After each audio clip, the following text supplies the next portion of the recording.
Hey everyone, welcome back to CryptoCache. Thanks again for joining me here. Hope you're having a great day. Taking a quick look here again at Bitcoin, double checking a couple of key factors here. We're going to look at the weekly. There's some important things we got to take a look at and not worry about, actually beneficial things on the weekly time frame. We're also going to talk about this 0.618 fib level that held like a champ, and obviously talk a little bit about liquidation too. So if you're new to the channel, welcome aboard. Definitely thank you so much for the awesome feedback I'm receiving from my community.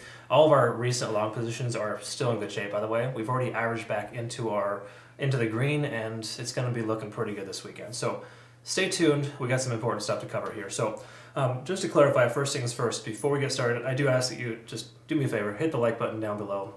Leave a comment if you could. It really helps grow the channel and gets this in front of more people who deserve it, because a lot of my comments are why are people not seeing this? Okay, so again, a lot of it has to do with you. If you hit the like button, greatly appreciate that. Helps the algorithm out for us here.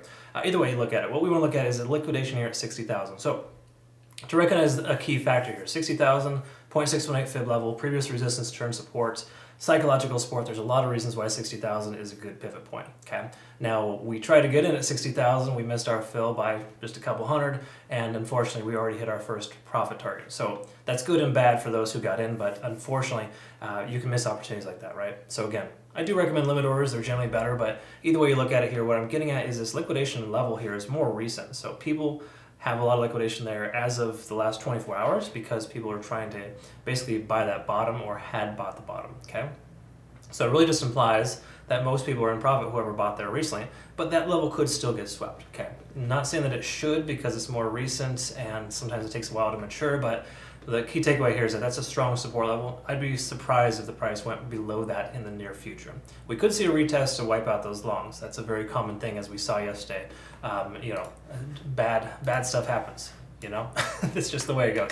All the more reason to use low leverage, low position size, which is what we do. And we're currently in profit on our trades we took a couple of days ago.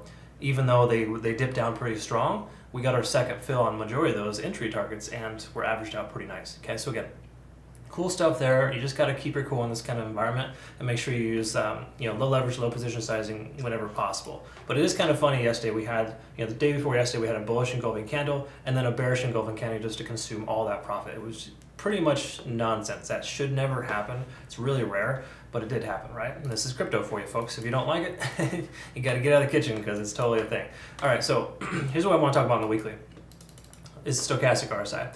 The reason why I think is important, first of all, we are diverging on the MACD, right? But this is a very slow moving average and it doesn't catch all the wins, right? So we've basically been converging for a long time for the last, ever since, October, okay?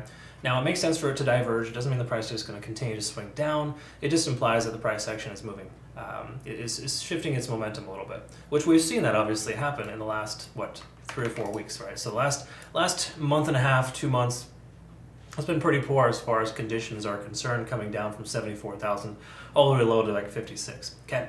Having said that, though, when we look at stochastic and you kind of identify a trend here, you can see every time we swing upwards, we've seen pretty monumental growth. Okay. Now, again, it's not a guarantee that's going to happen, but if you just kind of identify these trends, you can kind of see majority of the time the price action does very well when stochastic swings up, and when stochastic swings down, again, this is somewhat of a bullish trend, we can see the price usually goes sideways.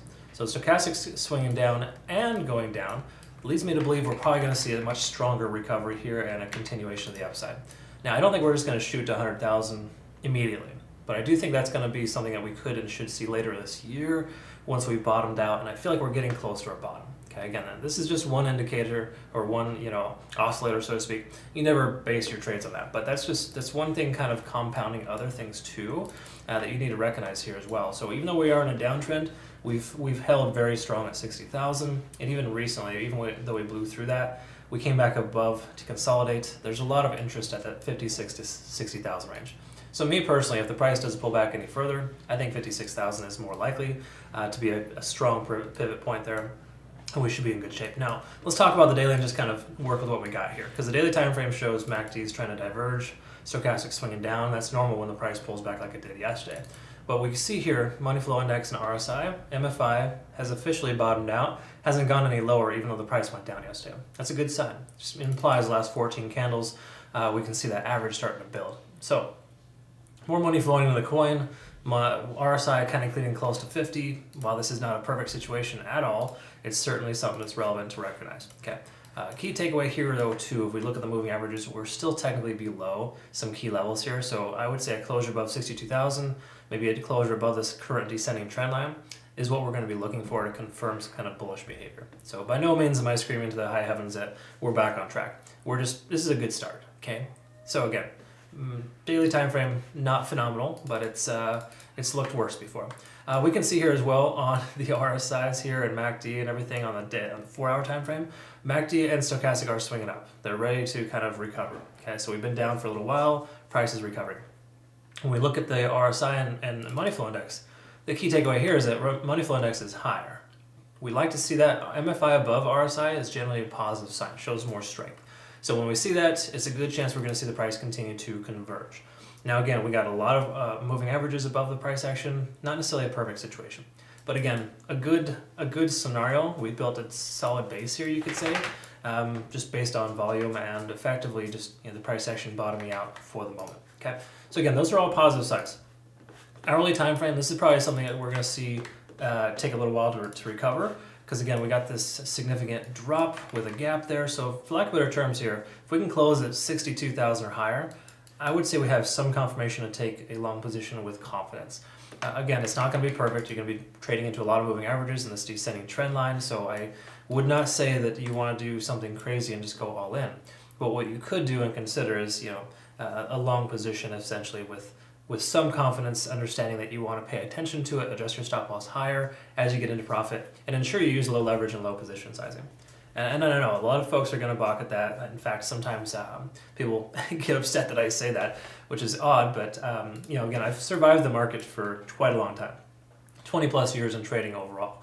And I can tell you the best thing for me is to, if ever, it was to effectively have used good risk tolerance and to not over leverage, not to get too crazy with my trades. While my profit margin isn't massive, I'll agree. This is still a full-time job. I make a good chunk of change on just swing trading alone. Okay, so again, I went from day trading to swing trading, the whole group there. But anyways, the way you have to look at trading is that risk tolerance is important. That's the most monumental thing you can do for yourself, and make sure that you work within your own risk tolerance. Because just because I provide signals to my trading academy or my community rather, doesn't mean they're going to be successful if you don't apply your own risk tolerance to it. Okay, because mine's a lot different than yours. So just develop that, build some tough skin, get used to taking some losses, but more importantly, find more wins, right? Anyways, conversation for another day. Watch my Trading University videos if you are curious. CryptoCache.tech if you want to know more about that. But I would just recommend at this point here, just be careful. We're not out of the woods yet. There's no other way around it. But we're looking more positive than negative with a solid base of foundation. We also broke this more recent high here, so that should establish itself as a new low. So 61,100 could be our little pivot there to get up to the next leg, which is roughly 62,100 for that 0.5 fib level. Okay, so I think that's 0.382 fib level rather. Yeah. So anyways, that's kind of where we're at there. Good stuff here mostly. I'm not going to sugarcoat it though. It's not perfect. Okay, it probably never will be now that big money's involved, but whatever. It's kind of how it goes. Thanks again so much for watching. Do me a favor again, please hit the like button. Comment below if you got something to say. If you want to do yourself a favor, jump on over to BitUnix Phenomenal Exchange. We use them regularly. No KYC or VPN required. Awesome benefit rewards. Use my link to register. We'll see you in the next one. Hope you have a great rest of the day. Thanks again.